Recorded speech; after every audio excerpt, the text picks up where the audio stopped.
Je suis Kamara Abdoulaye, secrétaire général de l'Union syndicale des travailleurs de Guinée, USTG. Aujourd'hui, le deuxième jour de la rentrée syndicale à Lomé au Togo, nous avons parlé de paix et sécurité.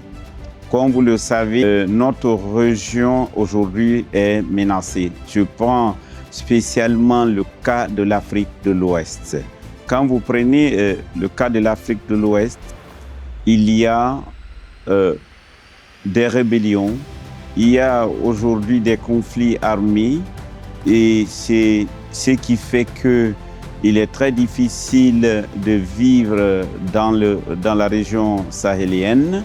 C'est pour cette raison qu'il y a eu cette rencontre pour savoir quelle va être la participation des centrales syndicales pour prôner la paix au sein de notre région qui est aujourd'hui menacée. Quand vous prenez l'Afrique d'une manière générale, il y a toujours des conflits armés où les innocents sont tués, les travailleurs sont tués et la question qu'on se pose, quelle est la solution, quelle est la stratégie?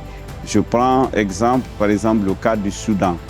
Il y a deux belligérants qui s'affrontent, mais c'est les travailleurs qui en payent le prix. Même aujourd'hui au Niger, hier, une camarade de la centrale syndicale CUTN a perdu son enfant qui est militaire. L'enterrement a eu lieu aujourd'hui, nous avons été informés. Donc tout ça, c'est parce qu'il n'y a pas de paix. Aujourd'hui, quelle est la stratégie qu'il faut mettre en place? Parce que l'objectif pour nous, il ne s'agit pas de venir pour venir à la rentrée syndicale, il s'agit de trouver des stratégies, développer le dialogue social, prôner la paix. Et comment nous, en tant qu'acteurs sociaux, nous allons intervenir pour parvenir à un accord de paix au sein de ces pays-là. Aujourd'hui, le dialogue, la bonne communication doit être notre créneau.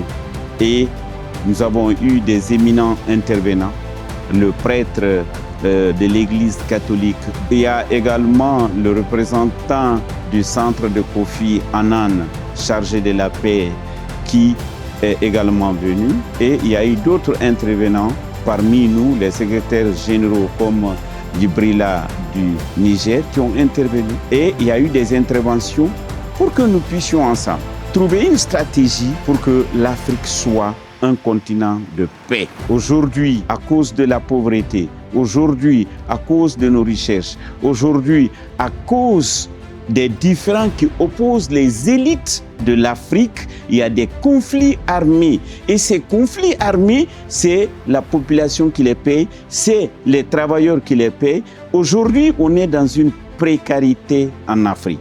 C'est pour cette raison que nous demandons aux dirigeants africains de prendre conscience, car nous sommes tous des Africains. On ne peut pas continuer à faire de l'Afrique un champ de bataille où on vient tuer les gens quand on veut, si on veut, et quand on a les possibilités de le faire. Aujourd'hui, les Africains doivent prendre conscience de cet état de fait. Et comme on aime le dire, quand deux grands s'affrontent, c'est les petits qui en souffrent. C'est ce qui fait aujourd'hui, il y a beaucoup de morts. Quand vous allez au Soudan, c'est la même chose. Vous venez dans les pays du Sahel, c'est la même chose. La question qui se pose, l'AES s'est retiré de la CEDEAO, mais la sécurité et la paix restent. Qu'est-ce qu'il faut faire? Aujourd'hui, nous avons les centrales syndicales qui sont affiliées à la CSI Afrique et qui sont là. Comment nous allons coopérer? Comment nous allons faire en sorte qu'il y ait la paix au sein de ces pays-là? C'est notre raison d'être là. Aujourd'hui, donc, nous avons parlé. Je prends le cas spécifique de mon pays. Il y a 2 semaines, les militaires léonais ont envahi une partie de la Guinée.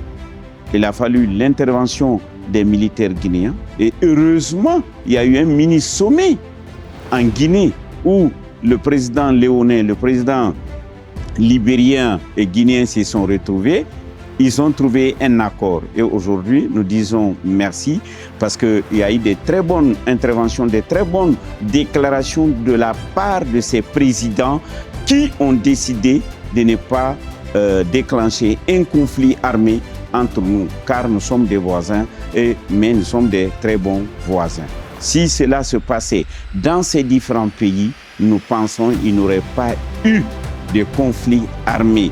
Aujourd'hui, on est en train de tuer des innocents. On est en train de tuer les travailleurs.